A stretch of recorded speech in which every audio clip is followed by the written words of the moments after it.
السلام عليكم ورحمة الله تعالى وبركاته. أعوذ بالله من الشيطان الرجيم. بسم الله الرحمن الرحيم. الحمد لله رب العالمين، والصلاة والسلام على أشرف الأنبياء والمرسلين سيدنا محمد وعلى آله وصحبه أجمعين. اللهم رب اشرح لي صدري ويسر لي أمري واحلل عقدة من لساني يفقه قولي، ولا حول ولا قوة إلا بالله العلي العظيم. اللهم انفعنا بما علمتنا وعلمنا ما ينفعنا وعلمنا ما جهلنا وذكرنا ما نسينا. اللهم يسر ولا تعسر، رب تمم بالخير. اللهم افتح علينا فتوح العارفين، وفقنا توفيق الصالحين. اللهم لا سهل إلا ما جعلته سهلا، وأنت تجعل الحزن إذا شئت سهلا. اللهم اجعلنا من السعداء المقبولين، ولا تجعلنا من الأشقياء المردودين. اللهم صل وسلم وبارك على سيدنا محمد وعلى آله وصحبه أجمعين، والحمد لله رب العالمين. أما بعد، InsyaAllah kita sambung balik pengajian kitab Bulughul Maram yang membincangkan tentang hadis yang berkait dengan hukum hakam yang dikarang oleh Al-Imam Al-Hafidh Ibnu Hajar Al-Asqalani rahimahullahu subhanahu wa ta'ala, wa nafa'ana Allahu bi'ulumihi fid darain amin. Katanya wa'an Abi, hadis yang ke-711 daripada kitab Bulughul Maram. Katanya wa'an Abi Hurairah radhiyallahu anhu anna Rasulullah sallallahu alaihi wasallam qala idza intasafa Sya'ban fala tasumu. Rawahu al-khamsah wastankarahu Ahmad. Maksudnya daripada Abi Hurairah radhiyallahu anhu, katanya Rasulullah sallallahu alaihi wasallam bersabda, apabila bulan Sya'ban mencapai pertengahannya, maka janganlah kamu berpuasa. Hadis ini diriwayat oleh 5 orang ulama hadis, merangkumi Imam Abu Dawud, Imam Tirmizi, Imam An-Nasa'i, Imam Ibnu Majah. Namun Imam Ahmad menilai hadis ini sebagai hadis mungkar. Muslimi muslimat yang dirahmati oleh Allah Subhanahu wa taala, Imam Ibnu Hajar Al-Asqalani dalam kitab Bulughul Maram dia mendatangkan satu hadis yang diriwayat daripada Abu Hurairah, yang mana Abu Hurairah khabar Rasulullah sallallahu alaihi wasallam bersabda, apabila separuh bulan Sya'ban maka jangan kamu puasa. Apabila separuh bulan Sya'ban maka jangan kamu puasa. Yang pertama sekali, hadis ini dikeluarkan oleh beberapa orang ulama hadis. Cuma ulama hadis tidak sepakat dalam menilai hadis ini. Ada sebahagian daripada ulama hadis menilai hadis ini sebagai hadis sahih, dan ada sebahagian daripada ulama hadis menilai hadis ini hadis dhaif. Dia kadang-kadang penilaian ulama hadis terhadap sesebuah hadis berlaku khilaf. Baik. Menurut mazhab Imam Syafi'i, berpandukan kepada hadis ini, jadi bermakna mengikut mazhab Imam Syafi'i, hadis ini diterima. Mengikut pandangan mazhab Imam Syafi'i, berpandukan kepada hadis ini, apabila masuk 15, habis dah 15 Sya'ban, masuk 16 Sya'ban, maka tak boleh dah kita puasa. Maka itu berpandukan kepada hadis ini. Tak boleh dah kita puasa apabila masuk 16 Sya'ban. Baik. Hukum berpuasa selepas daripada 15 Sya'ban adalah dilarang. Tak boleh kita puasa. Melainkan orang-orang tertentu. Antaranya adalah orang yang telah beradab biasa berpuasa, maka dibolehkan. Sebagai contoh, dia puasa Isnin Khamis. Maka lepas daripada separuh bulan Syaban masih lagi boleh dipuasa Isnin Khamis kerana dia telah beradat puasa. Pengecualian ini sebenarnya difaham daripada hadis yang lain. Hadis ini tidak sebut pengecualian, tapi dalam hadis yang lain menyebut pengecualian. Hadis kata Nabi sallallahu alaihi wasallam, la taqaddamu Ramadan bi shaumi yawmin wala yawmain illa rajulun kana yasumu shauman falyasumhu. Jangan kamu mendahulukan bulan Ramadan dengan puasa sehari sebelumnya atau 2 hari sebelumnya. Melainkan seorang lelaki yang terbiasa dah puasa, ada adat kebiasaan dah dia puasa, maka boleh dia puasa. Hendaklah dia berpuasa sehari sebelum Ramadan dan 2 hari sebelum Ramadan. Jadi di sana ada hadis yang lain, Rasul kata jangan puasa sehari sebelum Ramadan, 2 hari sebelum Ramadan, melainkan hak boleh puasa kalau orang tu ada adat kebiasaan dah. Yang mana kalau kita tengok sehari sebelum Ramadan, 2 hari sebelum Ramadan, dia masuk dalam separuh yang kedua daripada bulan Sya'ban. Jadi bermakna pengecualian diberikan kepada orang tersebut sama juga pengecualian diberikan kepada orang yang telah mempunyai adat kebiasaan, boleh dia berpuasa setelah daripada separuh yang kedua daripada bulan Sya'ban. Sama juga bagi orang yang menyambung puasa dia separuh yang pertama dengan separuh yang kedua. Maksudnya hari yang ke-15 daripada bulan Sya'ban dia puasa. Contoh kita kata dia puasa hari-hari cerah. Hari 13 puasa, 14 puasa, 15 puasa. Maka apabila dia puasa pada hari yang ke-15, boleh dia puasa pada hari yang ke-16, boleh dia puasa pada hari yang ke-17 kerana dia sambung, dia telah menyambung separuh yang pertama dengan separuh yang kedua. Kerana dia tidak mengkhususkan separuh yang kedua untuk berpuasa sunat, bahkan dia sambung dengan separuh yang pertama dan separuh yang kedua. Okey. Sama juga boleh berpuasa setelah masuk separuh yang kedua daripada bulan Sya'ban bagi orang yang ada qada. Oh, ada lagi qada dah ingat okey, boleh dia qada. Jadi kalau hak sunat boleh, maka lebih aula lagi hak yang wajib boleh. Okey, habis.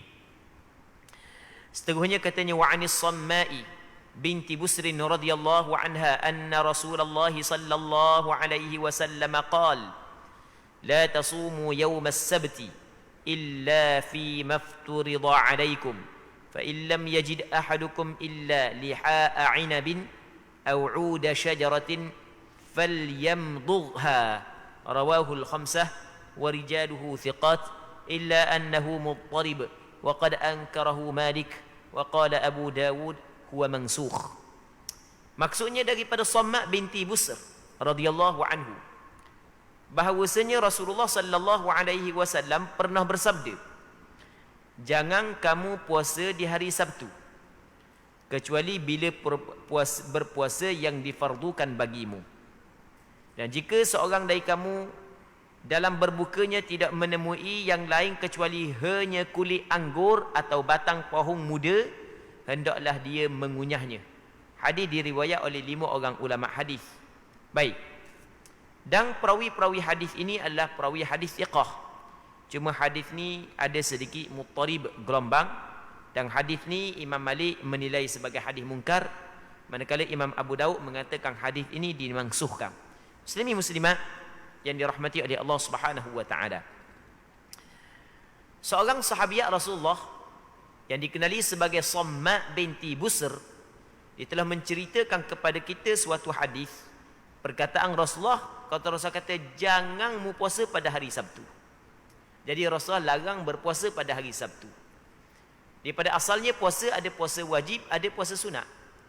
Larangan berpuasa pada hari Sabtu pastinya ia tidak masuk dalam hari Sabtu pada bulan Ramadan. Sebab hari Sabtu pada bulan Ramadan mesti kita kena berpuasa. Baik.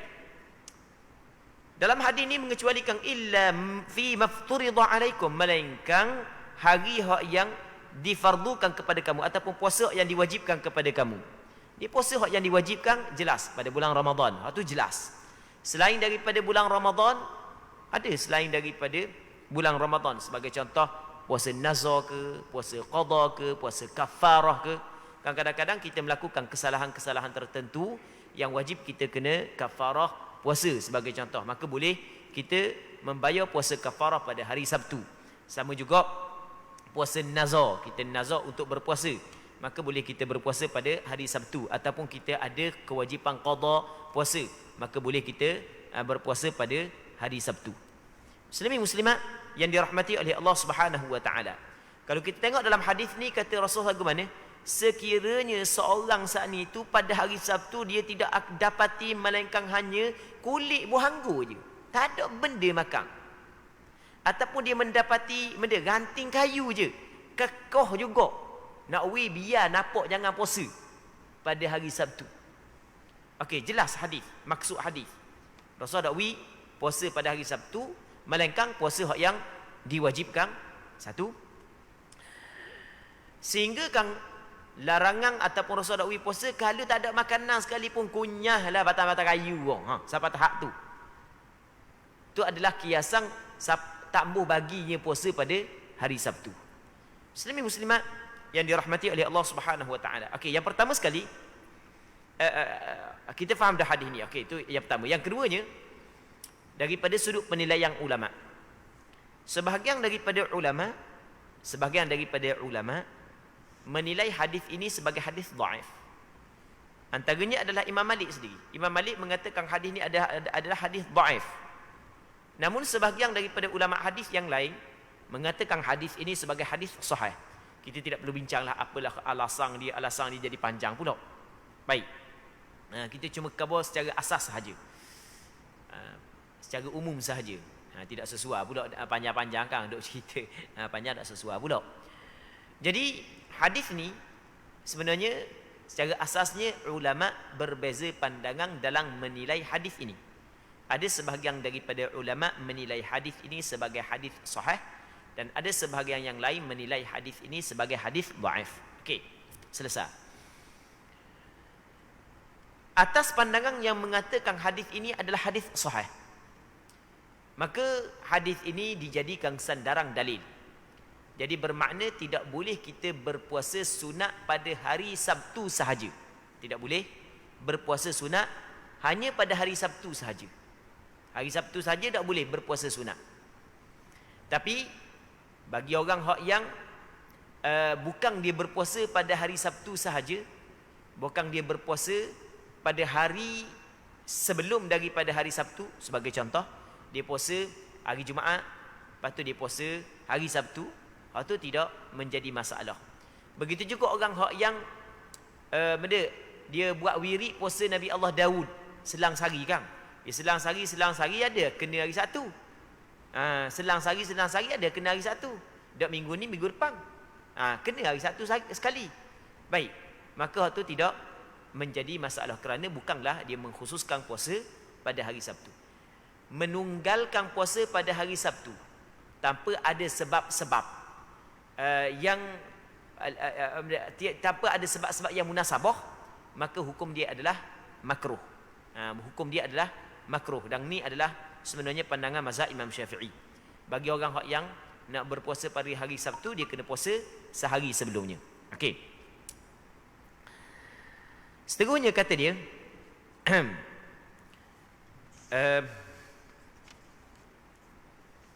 وعن أم سلمة رضي الله عنها أن رسول الله صلى الله عليه وسلم كان أكثر ما يصوم من الأيام يوم السبت ويوم الأحد وكان يقول إنهما يوم عيد للمشركين وأنا أريد أن أخالفهم أخرجه النسائي وصححه ابن خزيمة وهذا لفظه.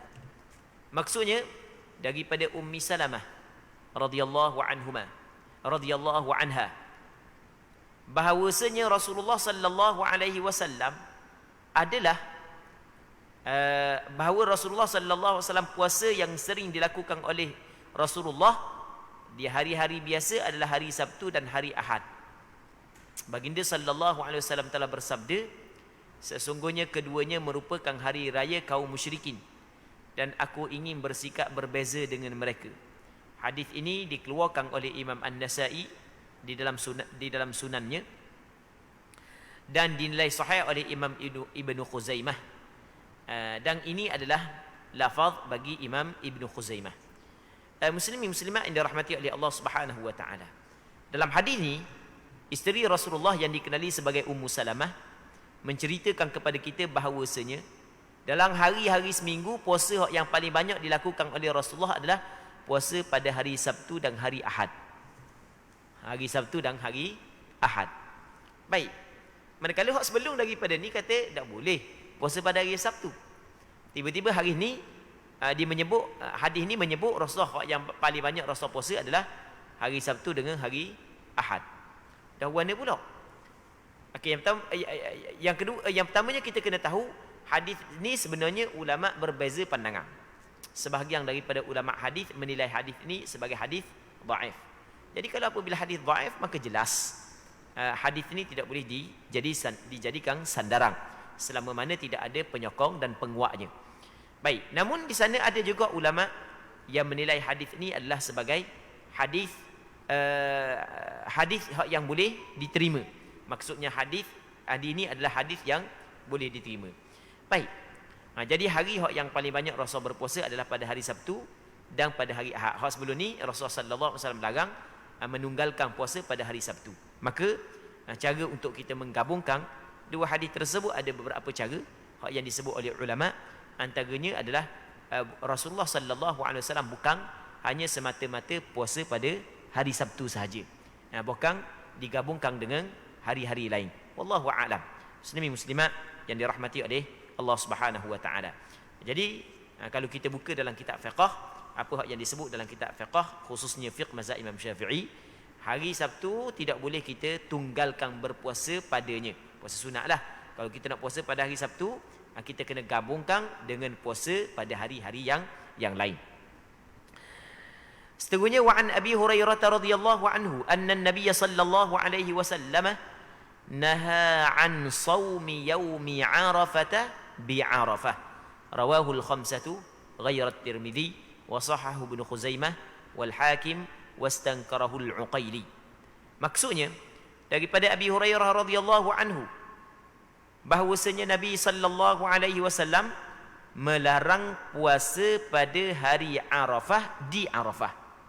Kita sebelum daripada ni kita ada sebut ataupun minggu lepas kita ada bincang ataupun kita ada baca satu hadis yang mana Nabi sallallahu alaihi wasallam menyebut tentang kelebihan berpuasa pada hari Arafah.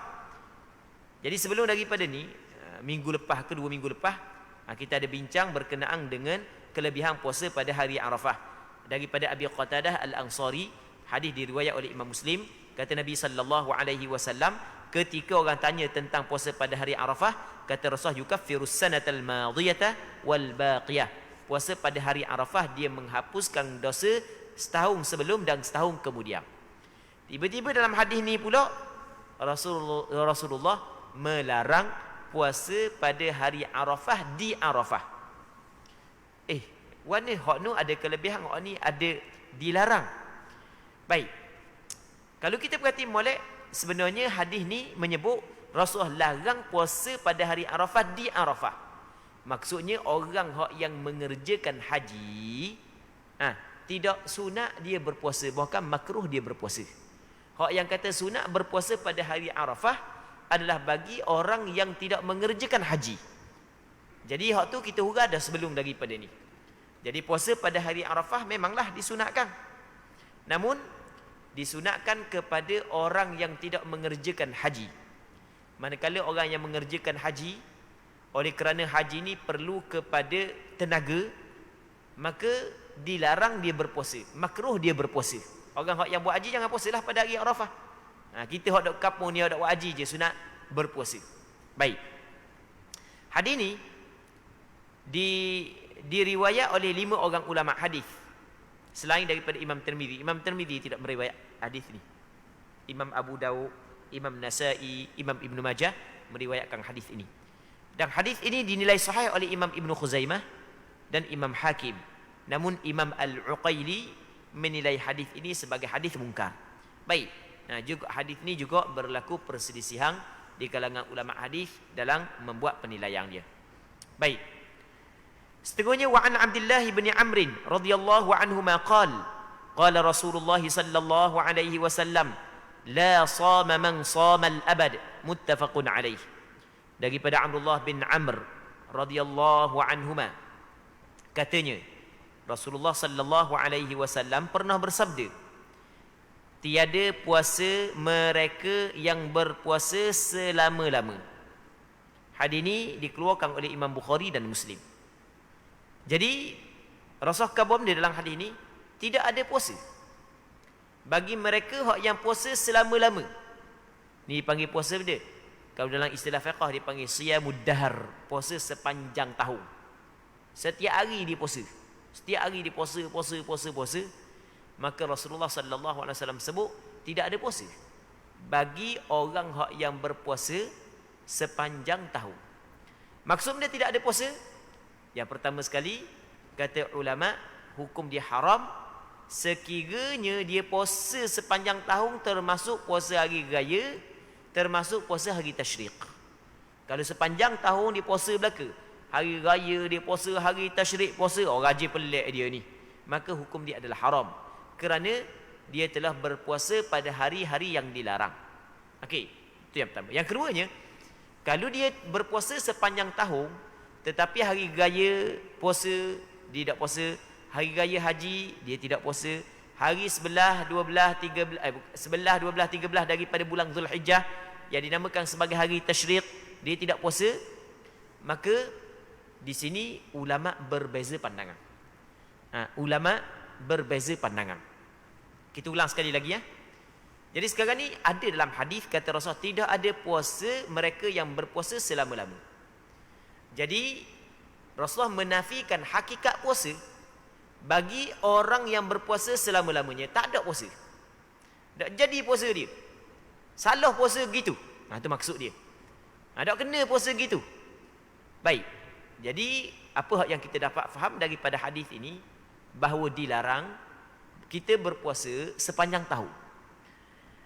Okey, yang pertamanya, kalaulah jadi maksud puasa sepanjang tahun itu termasuklah puasa pada hari raya dan puasa pada 11, 12, 13 daripada bulan Zulhijjah yang dikenali sebagai hari-hari tasyrik, maka jelas sepakat ulama mengatakan hukum dia adalah haram. Tak boleh. Haram berpuasa sepanjang tahun.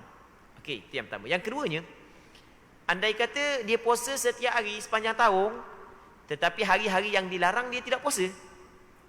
Hari raya dia tak puasa, hari 11, 12, 13 dia tak puasa. Apakah hukum? Maka di sini ulama berbeza pandangan. Sebahagian daripada ulama mengatakan hukum dia adalah makruh. Makruh kita berpuasa sepanjang tahun. Sebahagian ulama dia kata makruh. Sebahagian yang lain mengatakan makruh kalau tidak cukup syarat-syarat dia. Kalau cukup syarat-syarat dia tidak makruh, bukan sunat pula. Okey, sebahagian ulama yang lain dia kata makruh kalau puasa tersebut menyebabkan dia saat itu khawatiri akan mendatangkan mudarat kepada dia. Okey, kalau yakin ataupun kuat sangkaan, itu bukanlah makruh lagi, itu haram lah. Kalau yakin jatuh mudarat, itu jelas haram. Ni dia bimbang boleh mendatangkan mudarat kepada dia, makruh. Ataupun kalau dia puasa sepanjang tahun selain daripada hari-hari yang dilarang, menyebabkan akan terabai benda-benda yang sunat. Maksudnya adalah benda-benda sunat dia tidak buat, benda sunat lain tak boleh buat dah sebab tak ada tenaga, maka hukum dia makruh. Okey. Namun sekiranya dia saat ni tidak bimbang, tidak khawatir berlaku kemudaratan di atas diri dia, tak ada masalah dia. Dan dia tidak akan mengabaikan kewajipan-kewajipan, sama ada kewajipan hak yang fardu ataupun kewajipan tuntutan, dia tidak mengabaikan tuntutan kepada dia apabila dia berpuasa sepanjang tahun, sama ada tuntutan itu tuntutan wajib atau tuntutan sunat, maka sunat dia berpuasa. Comel dia berpuasa setiap hari selain daripada hari yang dilarang. Dan ni sebenarnya pandangan dalam mazhab Imam Syafi'i. Pandangan dalam mazhab Imam Syafi'i. Baik. Kenapakah ketika Rasulullah kata tidak ada puasa bagi orang yang berpuasa selama-lama, tiba-tiba ulama dalam mazhab Imam Syafi'i mengatakan hukum dia sunat apabila cukup syarat-syarat dia, kerana di sana ada beberapa hadis dan beberapa athar. Secara ringkasnya, di sana ada athar-athar yang sahih yang menyebut bahawasanya sebahagian daripada sahabat Rasulullah, sebahagian daripada tabi'in, sebahagian daripada salaf, mereka itu berpuasa sepanjang tahun. Antaranya adalah Aisyah radhiyallahu taala anha. Aisyah radhiyallahu taala anha, isteri Rasulullah, dia berpuasa sepanjang tahun. Dalam hadis yang diriwayat oleh Imam Baihaqi dengan sanad yang sahih daripada Urwah bin Zubair, anak saudara kepada Aisyah radhiyallahu taala anha, dia menyebut bahawa Aisyah kanat tasumud dahra fis safari wal hadar. Aisyah radhiyallahu taala anha sentiasa berpuasa setiap hari ketika bermusafir dan ketika duduk kampung. Aisyah sendiri. Begitu juga hadis yang diriwayat oleh Imam Bukhari dalam kitab sahihnya daripada Sayyidina Anas bin Malik, yang mana kata Anas bin Malik, kana Abu Talhah dulunya la yasumu ala ahdi Nabi sallallahu alaihi wasallam min ajli al-ghazwi. Dia tidak berpuasa di zaman Rasulullah, puasa sunat lah, kerana peperangan.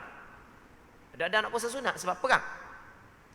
Tapi falamma qubidha an-nabiy sallallahu alaihi wasallam lam arahu muftira. Tatkala Rasulullah sallallahu alaihi wasallam wafat, maka aku tidak melihat dia berbuka illa yaumal fitri awil adha, melainkan pada hari raya jadi buka, hari lain habis dia puasa. Baik, muslimin muslimat yang dirahmati oleh Allah Subhanahu wa taala, begitu juga di sana ada riwayat yang menyebut Abdullah bin Umar puasa sepanjang tahun, Abu Umamah puasa sepanjang tahun, isteri kepada Abu Umamah puasa sepanjang tahun. Okey, di sana ada sebahagian daripada sahabat puasa sepanjang tahun. Okey, dalam masa yang sama ada larangan daripada Rasulullah puasa sepanjang tahun. Jadi bermakna kita dapat faham dia, hak yang dilarang oleh Rasulullah adalah lain daripada apa hak yang dibuat oleh para sahabat Rasulullah. Hak yang dilarang oleh Rasulullah sallallahu alaihi wasallam adalah puasa sepanjang tahun, termasuk hari-hari yang dilarang berpuasa, hak tu dilarang oleh Rasulullah. Tetapi kalau dia tidak berpuasa pada hari-hari yang dilarang, walaupun dia berpuasa sepanjang tahun, dan dia tidak khawatiri, dia tidak bimbang mendatangkan mudarat ke atas diri dia, dan ia tidak menyebabkan terabainya tuntutan syarak, maka ketika itu mengikut pandangan mazhab Imam Syafi'i, disunat dia berpuasa sepanjang tahun. Baik, muslimin muslimat yang dirahmati oleh Allah Subhanahu wa taala, di sana ada hadis yang diriwayat oleh Imam Ahmad bin Hanbal dalam kitab Musnadnya, dan hadis ini dinilai dhaif oleh sebahagian daripada ulama hadis, yang mana kata daripada Abi Musa Al-Asy'ari daripada Nabi sallallahu alaihi wasallam, kata Nabi sallallahu alaihi wasallam, man shama ad-dahra dhayyaqat alaihi jahannam hakadha wa qabada kaffahu. Maksudnya barang siapa yang berpuasa sepanjang tahun akan disempitkan ke atasnya neraka jahanam seperti ini. Lalu Nabi sallallahu alaihi wasallam menggenggangkan tangannya. Rasul genggam tangan dia. Maksudnya begini disempit jahanam. Jadi kalau besar ni tak nak masuk lah. Maksudnya pintu neraka jahanam tertutup baginya, bagi orang yang berpuasa sepanjang tahun. Muslimin muslimat yang dirahmati oleh Allah Subhanahu wa taala, kita belajar dalam kitab ni hukum, dan kalau kita tengok payah kita nak jumpa orang puasa sepanjang tahun. Hak puasa Isnin kami pun berapa orang je. Hak puasa Isnin kami tu berapa orang je. Dah, kalau hak puasa Nabi Allah Daud selang sehari tu, kau payah. Hak puasa Isnin kami payah dah, hak puasa selang seli lebih payah lagi. Apatah lagi kalau puasa sepanjang tahun, kau hak payah lagi. Tapi kena ingat ada dalam masyarakat kita orang puasa sepanjang tahun, dan hamba pernah berjumpa dengan beberapa orang. Hamba pernah jumpa seorang perempuan tu, seorang orang puang tua tu puasa setiap hari. Ada hamba pernah jumpa. Baik, muslimin muslimat yang dirahmati oleh Allah Subhanahu wa taala. Katanya wali muslimin an Abi Qatadah bilafzi la sama wa la aftar. Menurut riwayat Muslim daripada Abi Qatadah disebutkan dengan lafaz yang berbunyi tiada pahala puasa dan tiada pula la sama wa la aftar, maksudnya tiada puasa dan tiada berbuka. Jadi maksudnya orang yang puasa sepanjang tahun saat itu, dia tidak dapat pahala puasa sebenarnya. Dia tidak dapat pahala puasa walaupun dia berpuasa. Dan juga dia tidak berbuka sebab memang dia puasa. Memang tidak berbukalah dia puasa. Baik. Seterusnya kita masuk dalam bab baru iaitu bab i'tikaf dan qiyam Ramadan. Katanya babul i'tikafi wa qiyam Ramadan, bab pada membincangkan, pada menyatakan tentang i'tikaf dan qiyam pada bulan Ramadan. Muslimin muslimat yang dirahmati oleh Allah Subhanahu wa taala. Kita lepas dah Ramadan, lama dah lepas, dan kita dah lama nak masuk Ramadan pula dah. Kita Rabiul Akhir, Jamadil Awal, Jamadil Akhir, Rejab, Sya'ban, lepas tu Ramadan. Dekat dah lama dah. Baik. Dan kita mengharapkan Allah Subhanahu wa taala memanjangkan umur kita sehingga kita sempat Ramadan dan memberi kekuatan kepada kita untuk meningkatkan amalan kita pada bulan Ramadan.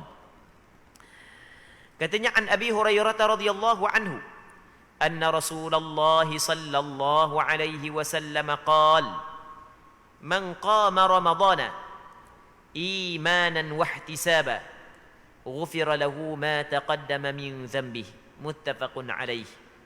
Daripada Abi Hurairah radhiyallahu anhu bahawasanya Rasulullah sallallahu alaihi wasallam pernah bersabda, barang siapa yang melakukan qiyam di dalam bulan Ramadan kerana iman dan mengharapkan redha Allah dan pahalanya, nescaya akan diampunilah dosa-dosanya yang terdahulu. Hadis muttafaqun alaih, riwayat Bukhari dan Muslim. Muslimin muslimat yang dirahmati oleh Allah Subhanahu wa taala. Hadis ni di antara hadis yang sering kita dengar apabila masuk bulan Ramadan. Bahkan di dalam TV, dalam radio, orang tulis ngata-gawa hadis ni. Tersebar sungguh hadis ni apabila masuk bulan Ramadan. Yang mana kata Nabi sallallahu alaihi wasallam, sesiapa yang melakukan qiyam Ramadan pada bulan Ramadan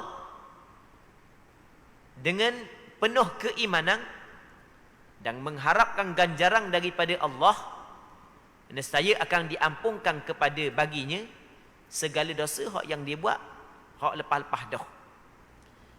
Allah besarnya anugerah yang Allah Ta'ala bagi kepada hamba-Nya pada bulan Ramadan. Besar anugerah. Sehingga kan orang melakukan qiyamul lail. Dia qiyamul lail bukan mesti dia kena sepanjang malam dok tidur langsung dak. Sembahyang selepas daripada Isyak, beberapa rakaat sembahyang sunat, sebagai contoh di tempat kita orang sembahyang tarawih, maka dapat dah qiyamul lail.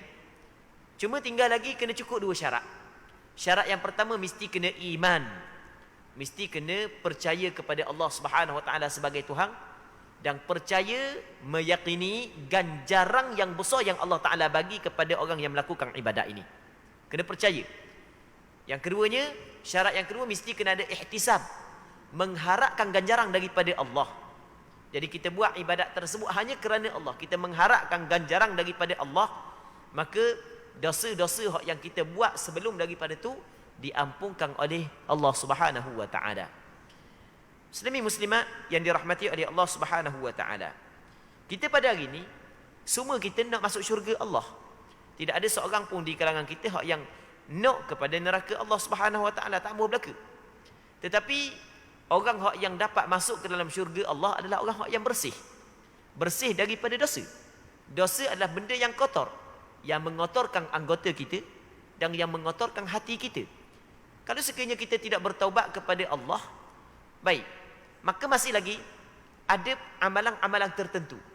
Taubat di antara benda ataupun di antara ibadat yang dapat menghapuskan dosa yang kita lakukan, dan antaranya lagi adalah yang dapat membersihkan kita daripada dosa adalah kita melakukan ibadat-ibadat tertentu. Antaranya adalah melakukan qiyam Ramadan dengan syarat-syaratnya. Semoga Allah Subhanahu wa taala mengampung segala dosa kita. Muslimin muslimat yang dirahmati oleh Allah Subhanahu wa taala. Jadi untuk malam ni kita berhenti sini dulu dan kita berdoa kepada Allah agar Allah Subhanahu wa taala memberi keberkatan kepada kita semua dan agar sama-sama dapat mengambil manfaat daripada apa yang kita bincangkan pada malam yang mulia ini. Wallahu Subhanahu wa taala a'la wa a'lam. Allahumma haqqiqna bittiba'i nabiyyika Muhammadin sallallahu alaihi wasallam zahiran wa batina اللهم اجعلنا ممن يستمعون القول فيتبعون أحسنه. صلى الله وسلم وبارك على سيدنا محمد وعلى آله وصحبه أجمعين والحمد لله رب العالمين.